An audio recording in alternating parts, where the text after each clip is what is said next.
So நான் இப்போ வந்து ஃபர்ஸ்ட்டாக head piece and chest pleats வந்து அயர்ன் பண்ண போகிறேன். ஸோ இந்த மாதிரி பின்னை ஃபிக்ஸ் பண்ணிவிட்டு நீங்கள் உள்ளுக்குள்ளே உங்களோட கையை ஒவ்வொரு ப்ளீட்ஸ்லேயும் வச்சு வச்சு எடுத்துகிட்டு அதை டைட்டாக பிடிச்சிட்டு நீங்கள் அயர்ன் பண்ணிக்கலாம். நீங்கள் வேணும்னா வேறு ஏதாச்சும் கிளிப்ஸ் கூட போட்டுக்கலாம். இப்போ நிறைய கிளிப்ஸ் வந்திருக்கு. ஸோ அயர்ன் போர்டோட ஃபிக்ஸ் பண்ணிவிட்டு நீங்கள் இந்த மாதிரி ப்ளீட்ஸ் எடுக்கும்போது அது அயர்ன் பண்ணும்போது ரொம்ப ஈஸியாக இருக்கும். நான் வந்து ஸ்டீம் அயர்ன் வந்து யூஸ் பண்ணுறேன்.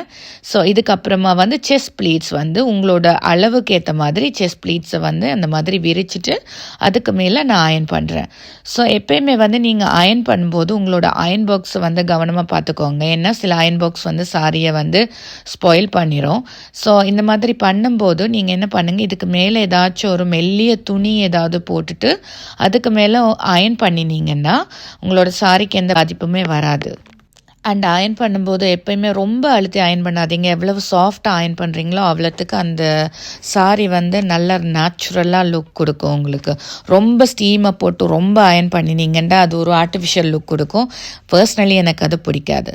ஸோ இப்போ வந்து ஹெட் பீஸ் முடிச்சிட்டேன். இப்போ வந்து ஃப்ரண்ட் ப்ளீட்ஸ், அதாவது முன்னாடி எடுக்கிற ப்ளீட்ஸ் வந்து அது எல்லா ப்ளீட்ஸையுமே சேர்த்து நான் வந்து பின் பண்ணிக்கிறேன். கீழேயும் பின் பண்ணிவிட்டு அதோட சாரியுமே அட்ஜஸ்ட் பண்ணிவிட்டு நான் கீழே வந்து ரொம்ப அயர்ன் பண்ணலை, ஜஸ்ட் நான் வந்து ஃபோல்ட் பண்ண போகிறேன்.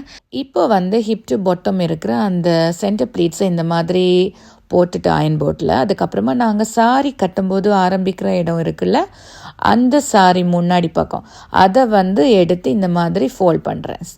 ஸோ உங்களுக்கு ஏற்ற மாதிரி சின்னதாகவோ பெருசாகவோ ஃபோல்ட் பண்ணிக்கலாம். இந்த மாதிரி சாஃப்டாக ஃபோல்ட் பண்ணிவிட்டு இப்போ நான் அப்சைட் டவுனாக போடுறேன். நான் அந்த சாரியை கரெக்டாக பாருங்கள், அப்சைட் டவுனாக போடுறேன்.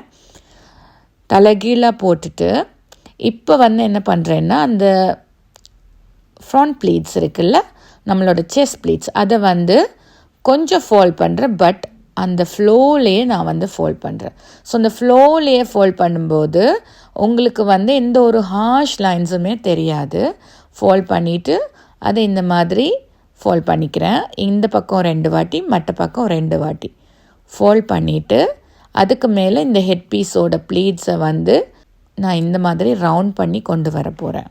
ஸோ இது வந்து என்னோடய ஒன் ஆஃப் த பிரைடோட கூரை சாரி. ஸோ அந்த கூரை சாரி இந்த மாதிரி தான் ஃபோல்ட் பண்ணி கொடுக்குறேன். நான் வந்து எப்பயுமே அந்த டிசைன்ஸ் எல்லாம் தெரிகிற மாதிரி ஃபோல்ட் பண்ணி கொடுக்க மாட்டேன். ஏன்னா உடுத்திட்டு போகும்போது கொஞ்சம் சர்ப்ரைஸாக இருக்கும்.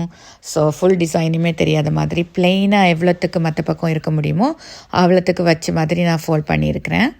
ஸோ நீங்கள் இந்த மாதிரி பண்ணி ட்ராவல் பண்ணும்போதும் எடுத்துகிட்டு போகலாம். Hope you guys like this video and thank you for watching. Bye bye.